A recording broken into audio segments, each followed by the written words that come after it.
Hi, everybody. And I guess everybody, Lena, is you and me.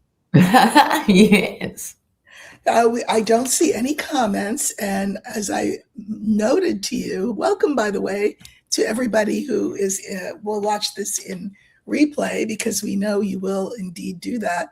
I'm Erica, obviously, from In the Company of Cards, and with my friend Lena from Lena Down Under. I, This is Worldview 360, where we look at the issues of the day. Okay, there's one. Hi, Mary. hi, bless. We thought we were going to be just sitting here talking to ourselves. So welcome. Oh, it's populating now. Good to see you guys. I don't. And yeah, we're here representing the northern and southern hemispheres and doing our best. We're doing our best, which is more than we can say for some people. Ah. Oh, listen, somebody just said, oh, the only readers who start on time. Well, I don't know. I was worried about all of you. I was like, oh, nobody's here, Lena. Maybe they're just so saturated by the news that they can't watch We've us. got Norway here. Bless Yes, Norway. That's great. That's great. Welcome, everybody. Welcome, everybody. Yes, Alina Doubleheader. Yeah, you just came off from Hogarth, right? Channel. Yeah. All right. So there is so much to talk about. And of course, the issue of the day is the felon and his pronouncement that he was going to bomb Iran, also known as Persia. I mean, an ancient civilization, back to the Stone Age. He did not do that yet, and we know that Pakistan, of all countries, big thanks to Pakistan. Very interesting. Brokered a truce, except that it's not really a truce. I've seen some of it on paper, but it's not on paper. Yeah. But there was a letter. I saw that letter, and in the letter it included Lebanon not bombing Lebanon as part of the agreement.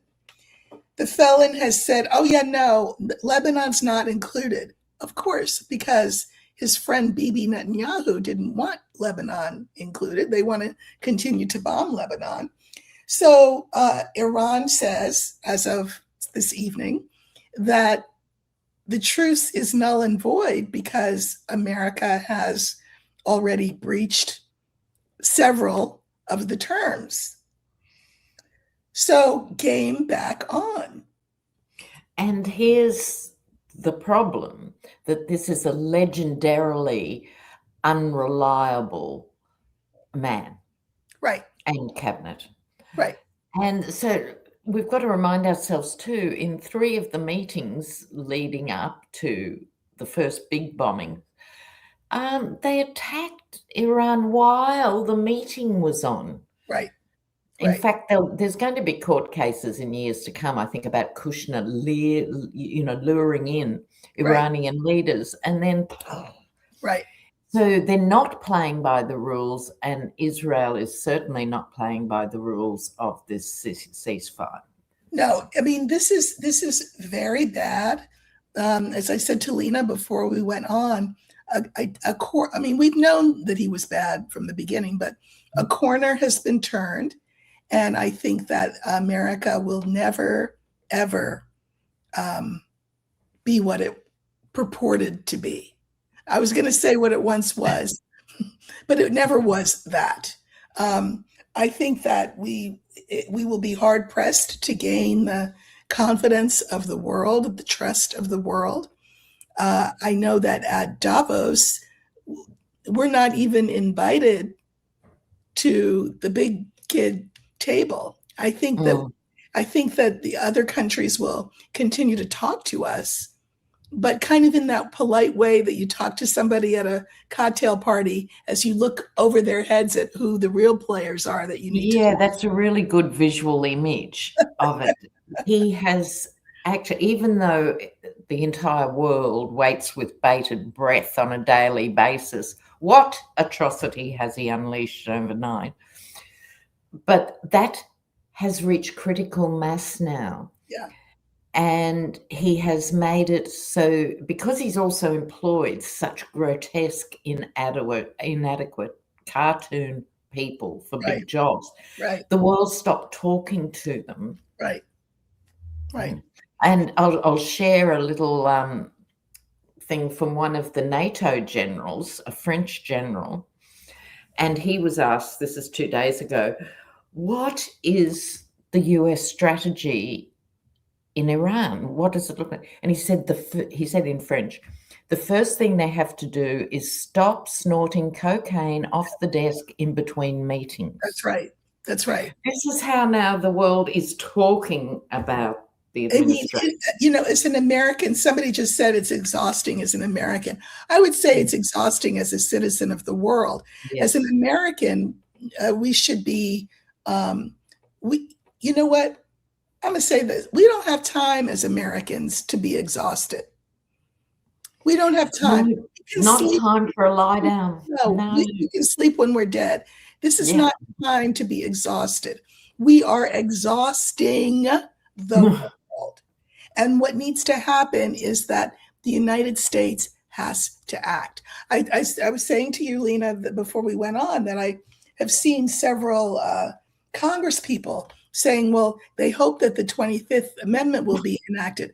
Well, my response to that is, let us and the world do the hoping. We send you to Congress to act, to do the job. And the 25th Amendment can only be set into motion by the vice president and the cabinet. The felon has assured, by putting in the people that he's put in his cabinet, that they will not sign on. And so the 25th Amendment is far less likely to work than impeachment. Now, God knows he's been impeached many times, but he's never been convicted. He needs to be impeached and convicted and thrown out. And meanwhile, where's the Senate on vacation? How is that possible? Yeah, and Congress, every time there's a decision, they get sent home. Right. They're not functioning at the level of crisis. Right. That Sunday speech, that Sunday message was horrific. The F-bomb, the Stone Age, God praising bless. Allah in a sarcastic way. Yeah. I'm sorry, that was the point at which someone should have come in with the hypodermic. I'm serious here. After that tweet, I'm sorry, if I was JD Vance, I would be saying, excuse me, can we just have a doctor in here? Oh, the regular doctor isn't available. Let's get a real doctor and just sedate him and remove him. I think because of that tweet. We know that there is no hope with JD Vance, because where was he? He was in Hungary with Viktor Orban at the request of Putin. So we are a vassal state of two entities, which is Israel and Russia. That's what we are at this point. So JD Vance will not invoke it. I don't know that anybody else in the cabinet. No, I think legally it has to be initiated by the vice president, then 2/3 of cabinet, and then 2/3 of Congress. I think that's right. That's right. So now we need to focus on impeachment, and then I want to go back to this war situation, but then you've got Todd Blanche, the new Attorney General, because of course he's in the cabinet acting, right? Says, Epstein was so yesterday. We're over that. As though you can just blink it away and that's it. So that's why he's got the job. Right. I just think that Americans need to listen. I'm tired too. I think I'm getting sick. As a matter of fact, I have hot tea here. My eyes are like little slits. So I'm probably coming down with something, but I'll sleep when I'm dead.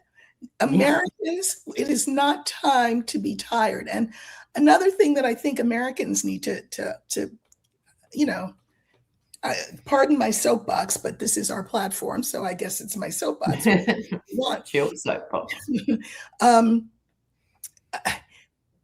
We have prided ourselves on this rugged individualism.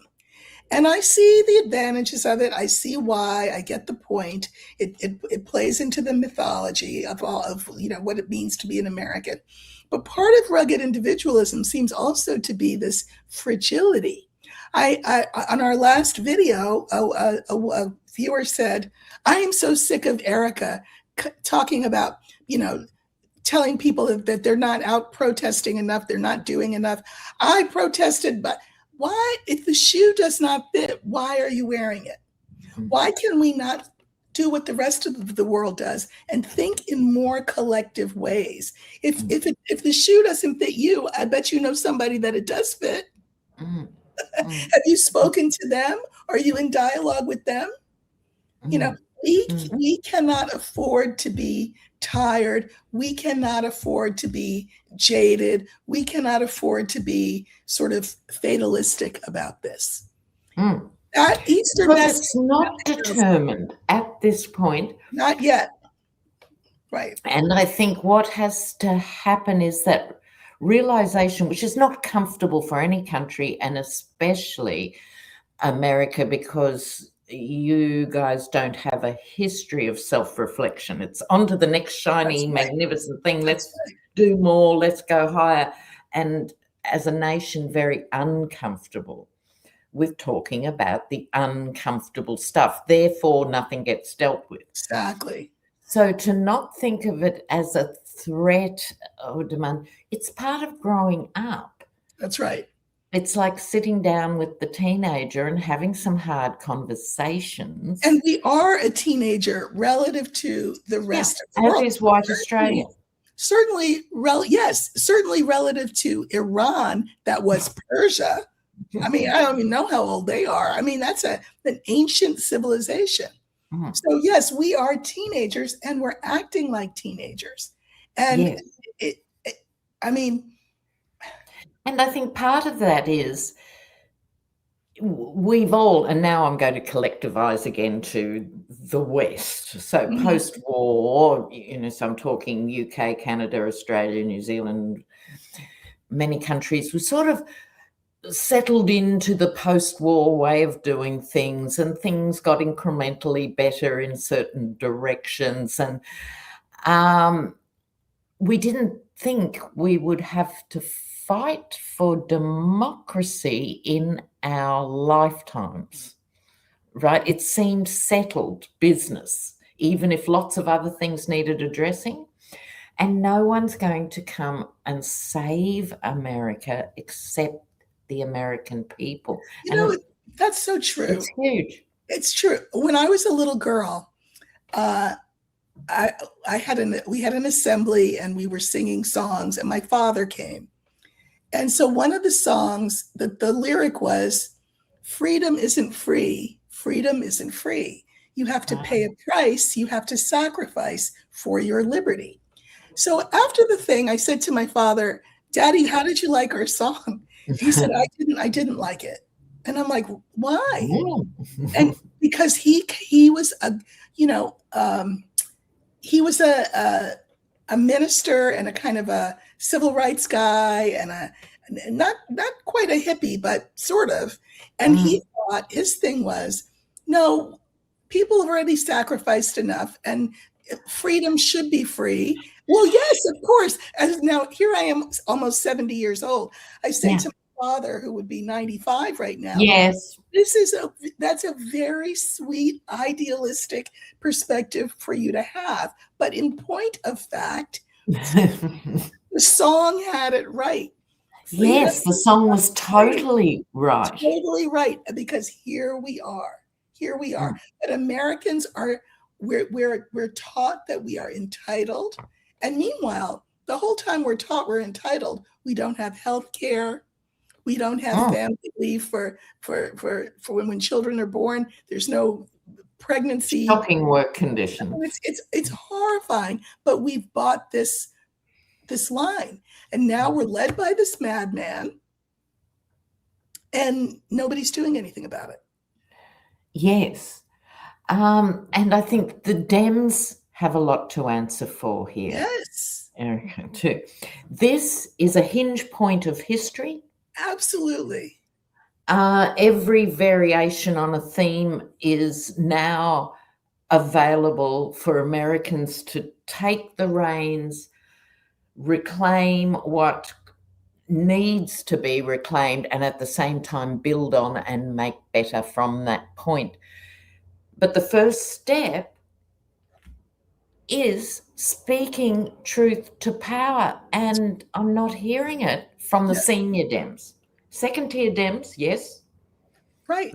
But the senior Dems, in fact, they came out during the week. I think it was Schumer and Hakeem Jeffries. And I'm paraphrasing here, but more or less, well, the lesson we're learning from all this is we need to go further right. What? No. Are you kidding me? Right. This is your takeaway of all of this? Right. Instead of saying this is a window for American workers to take back what's theirs and to prosecute a very simple argument. And I'm saying this as an Australian as well, because our Labor government doesn't do it either. Mm-hmm. We're all hurting financially for a whole range of reasons. Everyone has to do their bit. So we need to start taxing big corporations. Absolutely. To do their share. Make it collective. Well, you have to start collectivizing people. And it's a foreign language. Okay. So it's a foreign language for a couple of reasons. One of the things I think is that, people are television people, right? We've grown up with television and we've heard stories, and we go to the movies and all that. We never think, oh, wait, I am living in a revolutionary period. I know it's hard to actually. This revolutionary time is as revolutionary as the French one, as the one that we had with Great Britain. This is a revolutionary time. I didn't realize that this is why I came here, but I guess it is. Yeah. So maybe I better act like a revolutionary. So that's half of it. Yep. The other half is that simultaneously we are also learning how this country really runs, which is, yes, there is a shadow government. All the time that the right crazies were saying there was a shadow government, and we're like, oh my God, pizza in the basement. Yeah. They were not wrong. So there is a shadow government, and the shadow government is all about money. Money.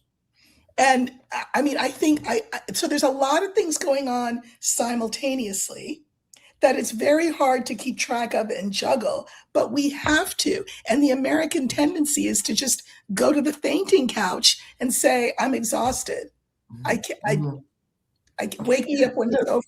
We can't. In all fairness, sorry, go on. No, go ahead. It's a big country, and in fact, arguably 50 little countries, right? Yeah. With it. So it's not easy, and what we talk about isn't easy, but variations have to be encouraged by the Dems, because what you'd say in Arizona is going to be different from what you would say in New York, et cetera, et cetera. So it's really important for people, I think, to focus what their passion is. How can you help this next stage? Because, for example, mail-in votes are not going to be reliable in this next election. Right. That's right. Just being registered. That's right. Think you are. You're assuming. That's right. Nothing can be taken for granted. So there's a real need, because it's 5 minutes to midnight for the midterms, right? There's a real need for everybody in every state of our viewership, etc., to be across the fine print of voter registration in your state and help other people Right. navigate it. So the You guys first step are is smart.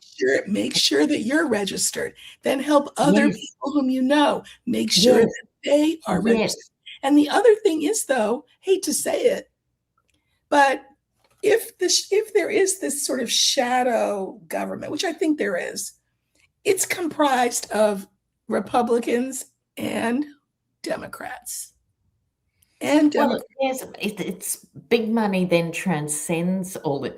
I mean, Trump himself voted Democrat for years, etc., Yes, he did. etc. That's right. The tech bros who should be Democrats for a range of social reasons, ultra conservative. So there's this distortion Right. of the conventional positions. That's right. Well, and so because we like things quick, fast, and in a hurry and easy, the conventions are not applicable anymore.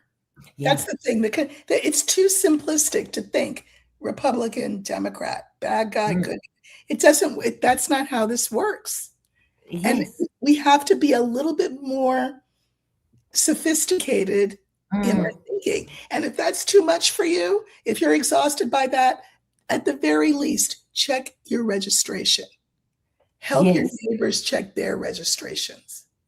And close to Participate. the time, make sure a person with mobility issues near you, Right. help them get there. But the Dems, to me, are wasting time They now. are. And you have to ask yourself, though, Lena, why? Why? It can't be stupidity. No, they can't be that stupid. Why? You see what I'm saying? Oh, They might prefer that we think that they're stupid or lazy to what really is the reason why they're so slow off the mark. Why mm, are they slow off the mark? mm, exactly. It's crazy. And people, I think, need to thrash their local Dems to say, what are you doing to protect our vote in this county, in this state? What are the measures you are insisting upon? Right. Because everything's so localized and stuff. So it is a case, keep your eye on the national picture, but really tune in locally. Locally, that's right. Then you won't feel so overwhelmed. Yes, it's so true, because you tend to know the players better. You can have different sorts of conversations with people. Right. Right. But how close are the midterms? It's like, again, that's going to be a watershed, providing that the elections go ahead and providing the obvious prevails. That will be an enormous cause for celebration. It will. I mean, But, but I've got to get my clause in here with the but. yeah, good. Good. I worry a lot that the senior Dems will think that's okay. Look, see, we got a really good result and we didn't change. Right. Well, That's my fear. just to go to the Texas race with Tallarico. Tallarico won, beating out Jasmine Crockett. Tallarico has not said word one of late about issues that affect Black voters. And so the word on the street among Black voters is, you cannot take our vote for granted. Mm-hmm. We will sit home and drink our tea and mind our business and watch you go down the drain before we give our vote away with nothing coming back to us. So Democrats need to be looking at that as well. I mean, that presidential election was also another turning point, another corner turn, certainly among the Black electorate, where we're saying, so we put out all this effort, especially Black women. We run the polls, we do the voter registration. Yeah. And we get part of the mechanics of making it happen. And we get kicked in the teeth like this, and then our votes are just assumed that they'll go a certain way. No, we know how to fold our arms and sit back. And lest we forget those two Black women, the mother and daughter team, who were accused of passing drugs. I mean, this is the degenerate level. Yes. that it's sunk to, and that's now however many years ago. Right. So if the Democrats are talking about attacking right, go ahead, attack right, because we'll be home drinking our tea. Mm, mm, mm. They've really got to rethink the fundamentals now. Okay, let's say blue tsunami. Yeah, the economy is on its knees. It's always the same pattern. It's the same here, same in the UK. That, the Conservatives always end up blowing the economy. The Dems always have to mop up. The Dems never get credit for mopping up. And then the Conservatives get voted in again because they're the great ones with money, right? This cycle has been going for the last 70 years, if not longer. It's got to stop. And it's got to stop by, for the midterms are the midterms because it's an immediate crisis. We're nearly there. But for 2028, I want to see some courage from the Dems and our Labor too, by calling it out, saying, we are not able to magically fix all this. We need systemic change, and that might be uncomfortable for people, but it needs to look like this. Do you think it's okay that Google pays no tax? Do you think it's okay that Microsoft pays no tax? Now, most people don't know that. And when they hear it, they're not that impressed. But they can't even make this very basic argument. Because they're in the lap of these entrepreneurial fascists. Exactly. That's the thing, is that if we're talking about the progressive Democrats, that's one thing. But if we're talking your basic run-of-the-mill Democrat in elected office, there's actually not that much that separates them from the Republicans. No. And on, which is why that's why I talk about revolution. And when I say revolution, I'm not saying muskets and bayonets and all that.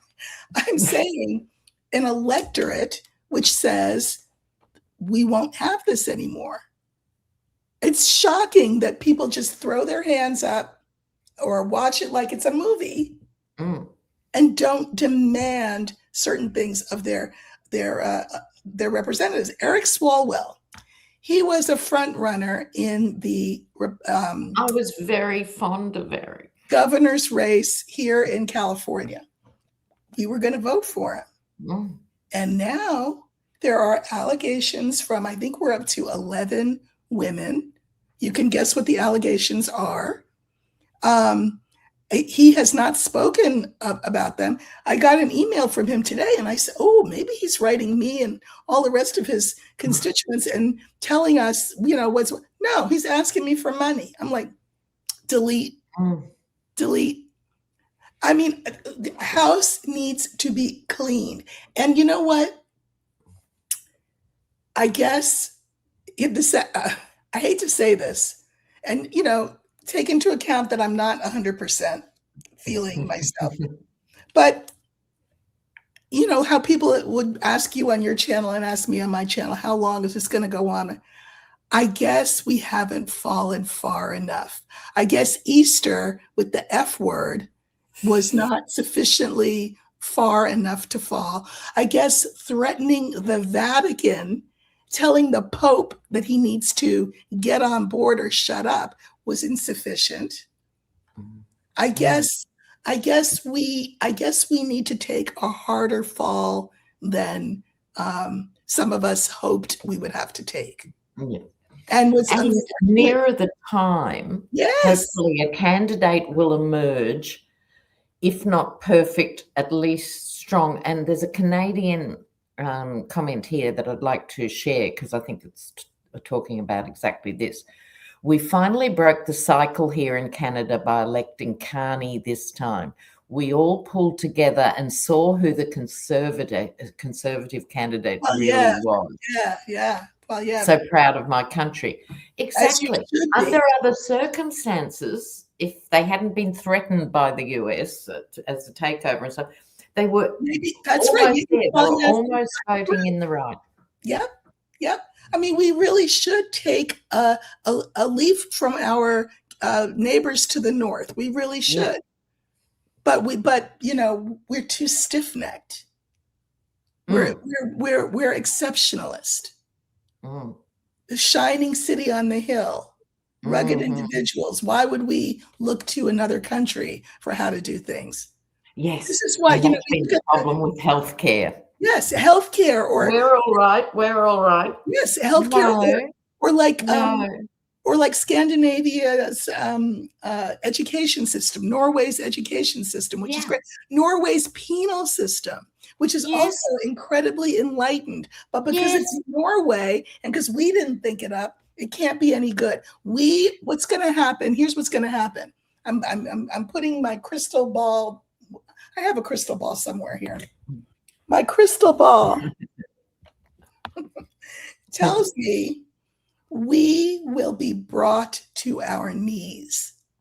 We will be brought to our knees. Matter of fact, not just brought to our knees, we will be chopped off at the knees. So we can't even stand upright and be as tall as we once were. That is what it's going to take. That is what it's going to take. I wish it's that true, because the inculcation from birth of this exceptionalism runs so deep. Right. So the identity of America and Americans is a Hollywood fantasy. That's right. To some extent. And I've no doubt said this before, but I think every Anglo-American MAGA person should have a DNA test. Hello. Oh, yeah. Because there is no such thing biologically, ethnically, as an American. It's a construct, guys. Right. And not a very good one, it would appear, under pressure. No, under pressure, no. So I'm starting to think, and this is just that I'm just starting to think of beyond, like what happens if we cannot save ourselves? Well, we will still have communities like this.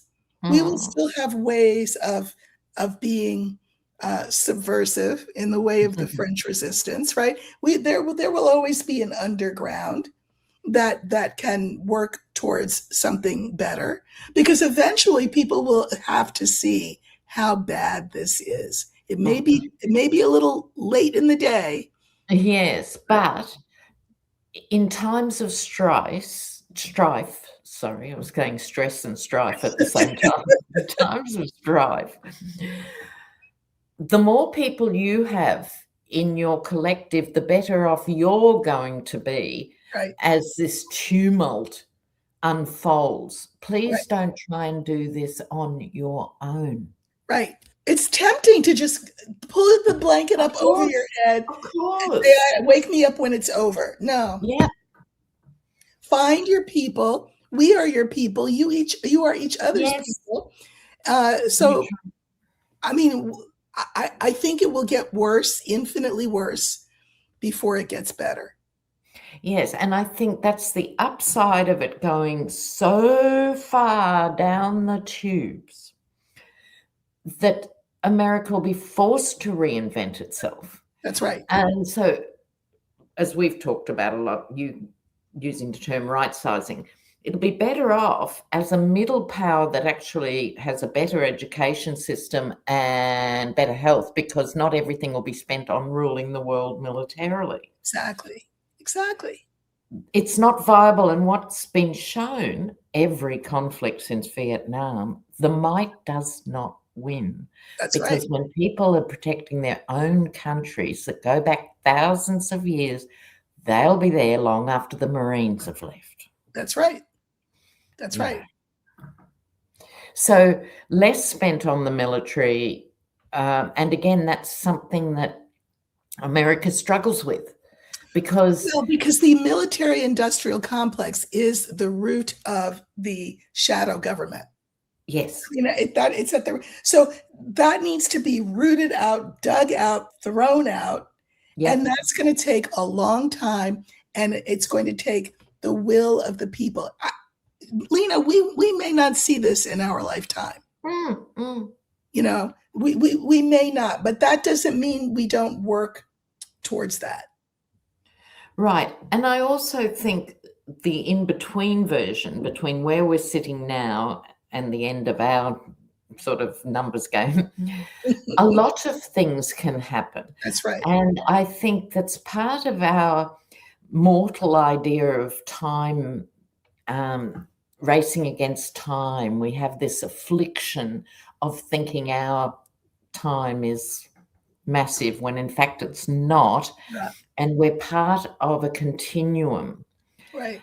And so we want surely to put in place things that get better for the next generation. Whereas now everywhere, I'm not just pointing the fingers at the US, it's going backwards for young people. Right. At a fast pace. Yeah. It is going backwards.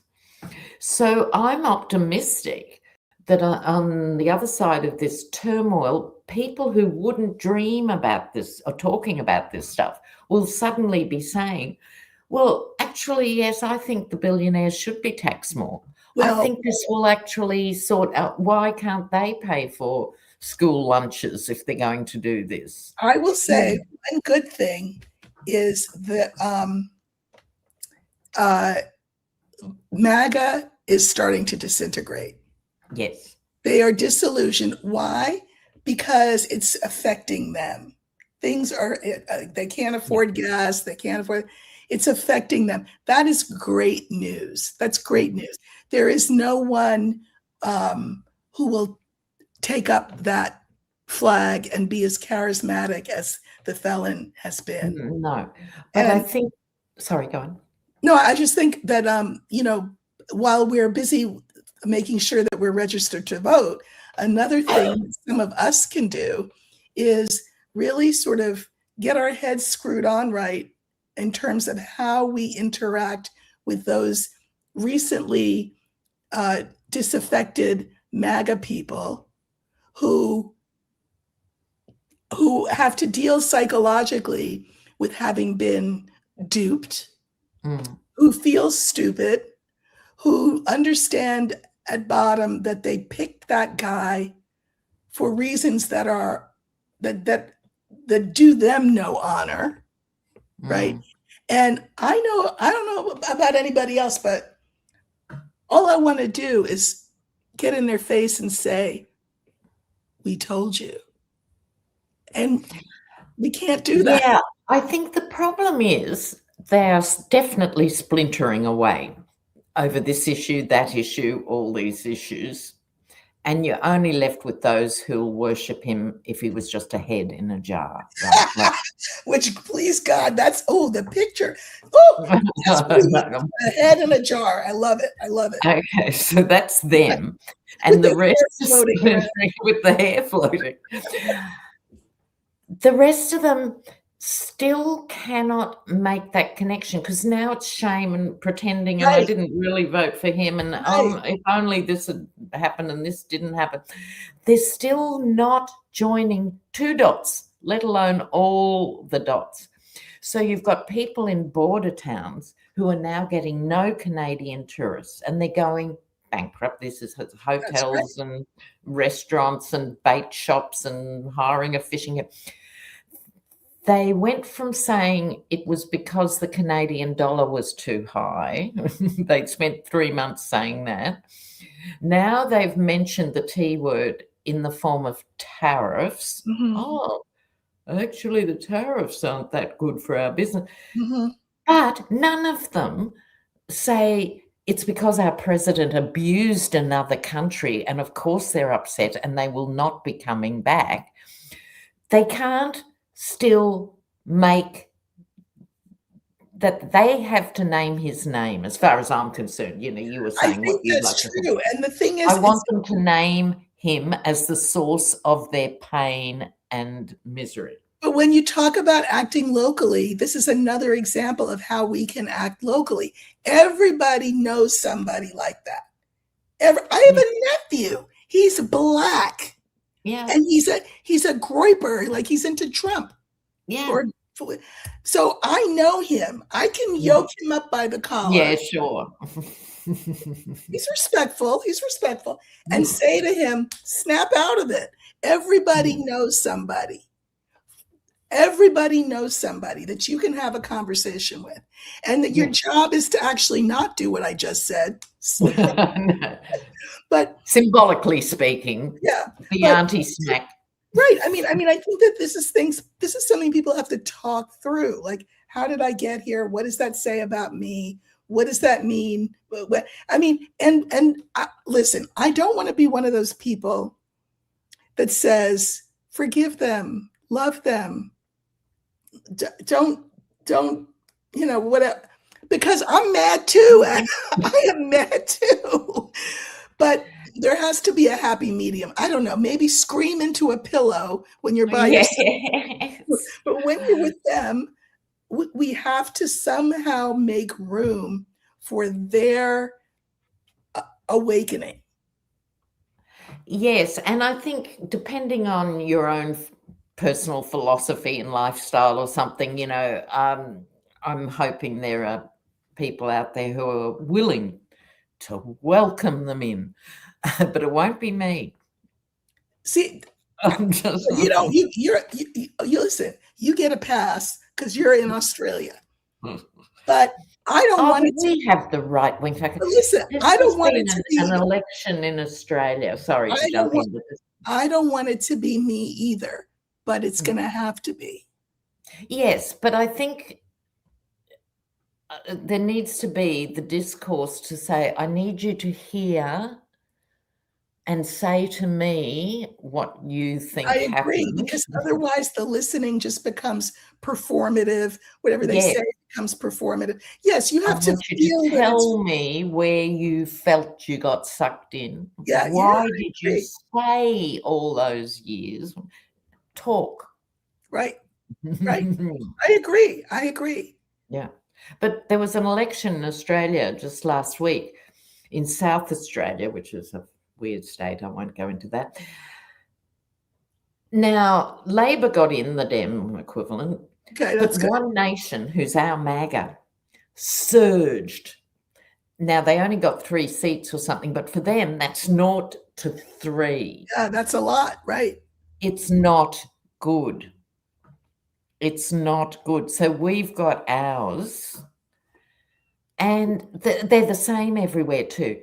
They have not got a single platform or an economic idea or a social reform or a concept of how the world works. They have nothing except those immigrants are coming here and taking our jobs. Exactly. And I'm so bored with that. Apart from anything else, I've heard it all my life. I'm really bored with that argument. But you know what? When you say people have to say the right things out of their mouths in order for us to have a conversation, you are so right, because that's the point.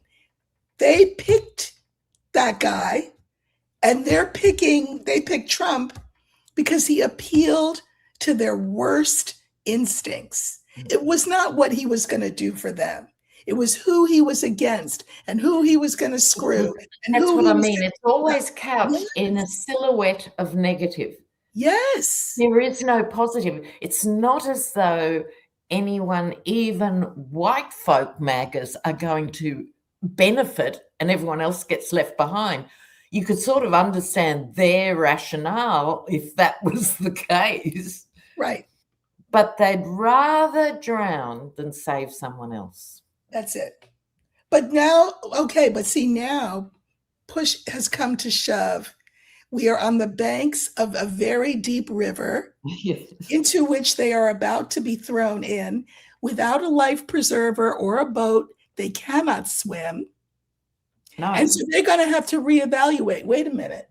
I used to say I'd rather drown than, give somebody something that I have.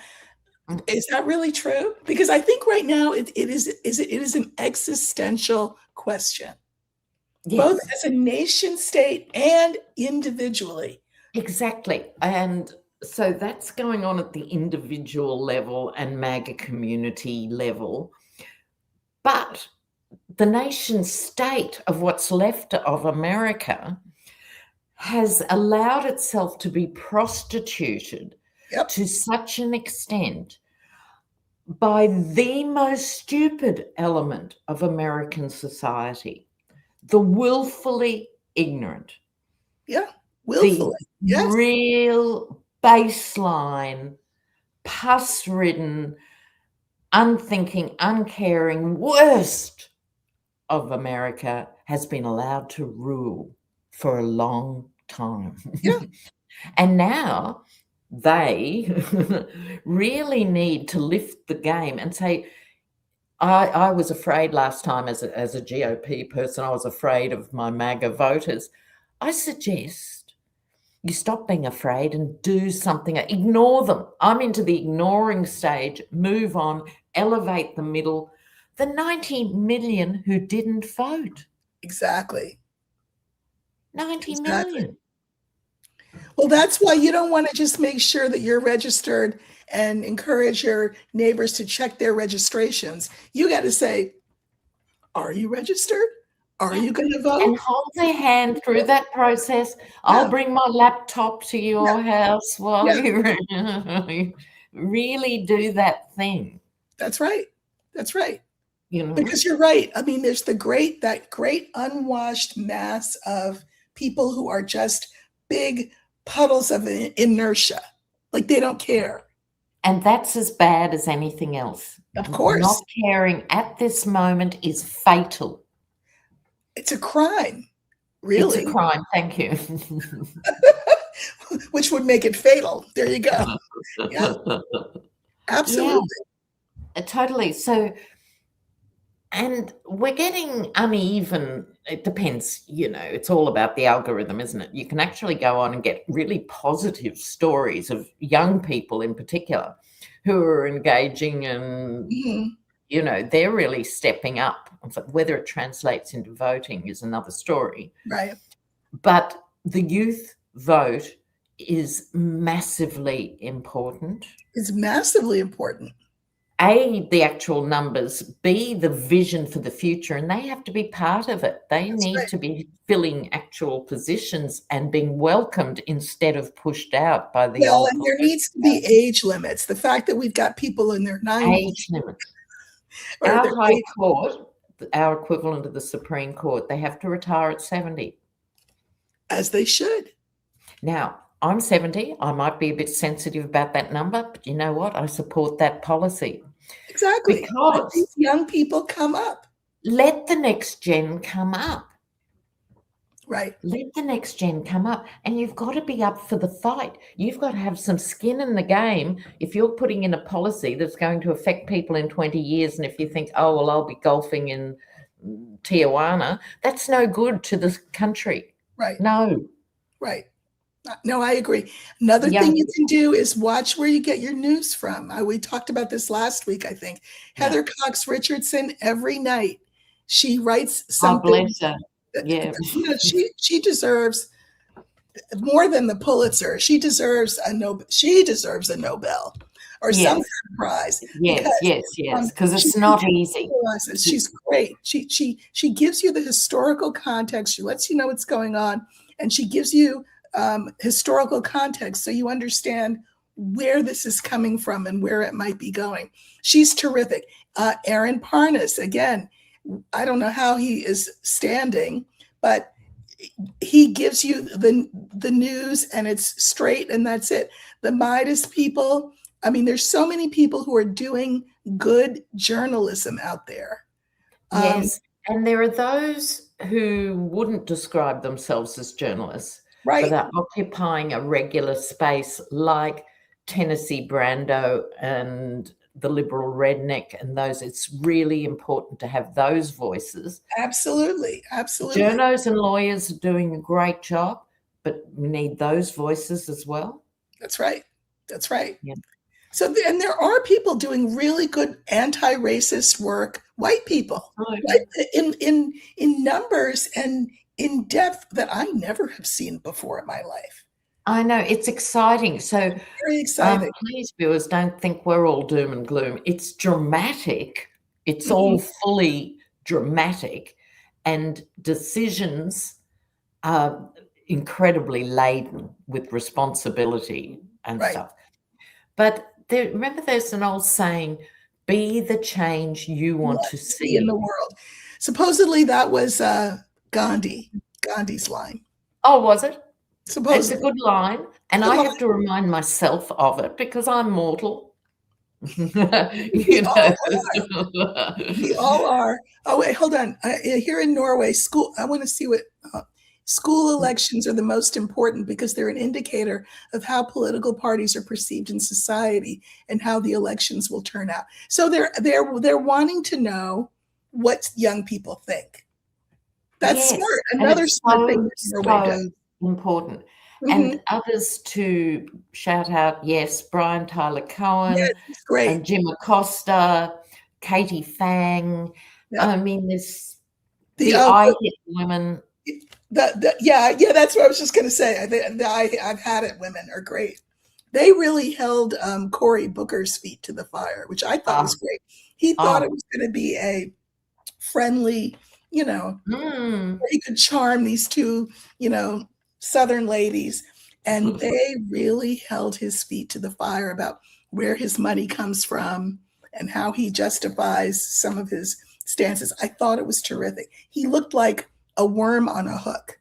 And I think that's good. Now they need to have So did Swalwell. Hegseth in that hearing. Mm-hmm. Was it yesterday or something? There was a Democratic congressman, an ex-serving member. He nailed Hegseth. It was divine to watch. Well, and we need to be watching these. Oh, here's something you won't be watching. Mm-hmm. So Pam Bondi. Now, Nancy Mace was smart. She said she must have known what was coming in advance of Bondi's getting fired because she said when she put the subpoena together for Bondi to come and testify before the committee, she didn't say Attorney General. It was Pamela Jo Bondi. Oh, that's where the Pamela Jo thing came from. Citizen, right? So, but now the Republicans have said, yeah, no, we're going to pull the subpoena back. She doesn't need to come testify. No. So, yeah. I saw that in the cards that she was not going to do it by hook or by crook. She will not. But you know what?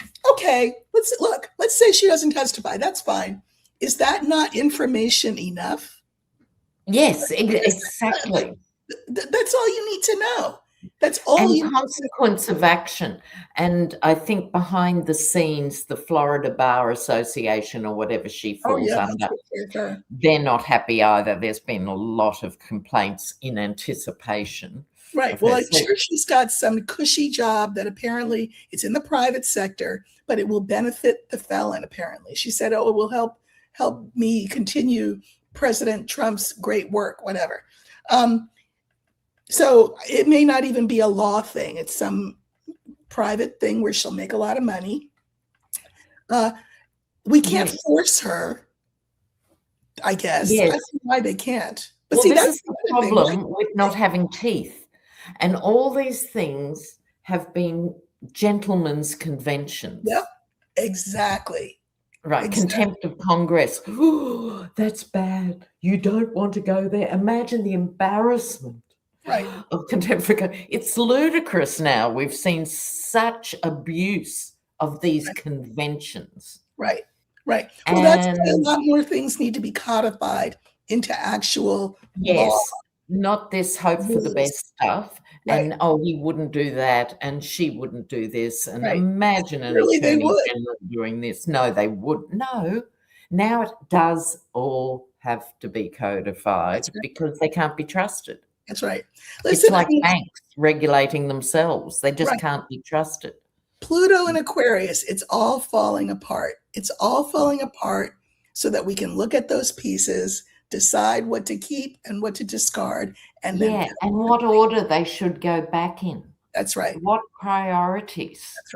That's right. So this is an opportunity. It doesn't feel like one. No. But, physics tells us two things can't take up the same space at the same time. That's physics, right? So we cannot have this corrupt, racist system and at the same time be the great America that we want to tell ourselves we are. Something has to give. So, And I think also it's the time with such exposure yep, in terms of social media and everything else. People are seeing things they wouldn't have seen before, true. even if they were in their echo chambers. Well, You can't help but see some things, exactly. I've said this, that a lot of the things that they're doing is sort of 20th century criming, but we're living in a 21st century Yeah. world. So they Yes. think that we're not Yes. going to find out. And yet citizen journalists are showing us things all the time that we otherwise Exactly. wouldn't have seen. So they either have Exactly. to up their game of criming or else they're going to go down, you know? Yeah. And Texas Paul, yes. Big shout out to Texas Paul. Mhm. And I think everyone's voice is important because they can And speak to Costa, their people, he's doing good work. right, in a way you or I can't, depending on different communities we're allied with and so forth. It needs these voices Yes, from the heartland yes, talking back to them. that's true. Well, that's why I love so many of these white creators that are talking about race in ways that I certainly can talk about it, but nobody would listen to me because I'm Black. That's right. But they will listen to each other. I think they're doing really good, important work. So that And I is really hope that's happening, and any Hispanic viewers, please let us know. I hope that's happening. it is. There are Because Hispanic ones too who are saying, you know, you voted for Trump, but what's that about? And they break it down in ways that you could say it and I could say it, but when they say it, they can hear it. exactly, and I'm all for anyone doing that in their community. Right. Absolutely. And Absolutely. just as the same with the religious ones, it's really important for real Christians to talk to these other, I don't know what they are, etc. The It's the Christian same, the Jewish nationalists, yeah, community needs to have the heart searching with each other. that's right. And And I've so seen that as well. I have seen that as well, where there will be Jewish creators who say there is a difference between Judaism and Zionism. And they make it very clear what the differences are. People need to, these are the conversations that are really helpful that need to people be need to had be. in the diaspora, in the US, Yep. in Israel. So that's the exciting part of, I think, Yes. the time we're living through. Absolutely. Absolutely. But it is exhausting. I'm not downplaying anybody's exhaustion. So please don't think that. I'm right there with you, exhausted. We can sleep, but then we have to get back up. So Yeah, get back in that saddle. yes, But yeah, make sure you take time out in the week, within a day and within a week and stuff, to have breaks so you can keep going. so you can keep going. Exactly. And Lena and I are here for you. Lena on her channel, Lena Down Under, and I'm here in the company of cards. We each read cards on these kinds of things, but we do like coming together in community with each other and with all of you on these Wednesday evenings. So And it's really precious to us because we can actually delve into some of these issues, hopefully in a bit more depth. Yes, yes. So it's been great. Thank you all so much for coming. And again, each of us are in our respective spaces during the rest of the week, but we will be back again for number 13, episode 13. Oh, I love it, 13. 13 is good. That's right. So we'll see you all both again on our respective channels, and then we'll see you again here next week, next Wednesday. All right. All and right. also bye to Karen from Queensland. Thanks for coming in. Thank you. Yes, we have people from all over the world, and I appreciate it very much, and I know you do too. All right, everybody. Take care. Ciao.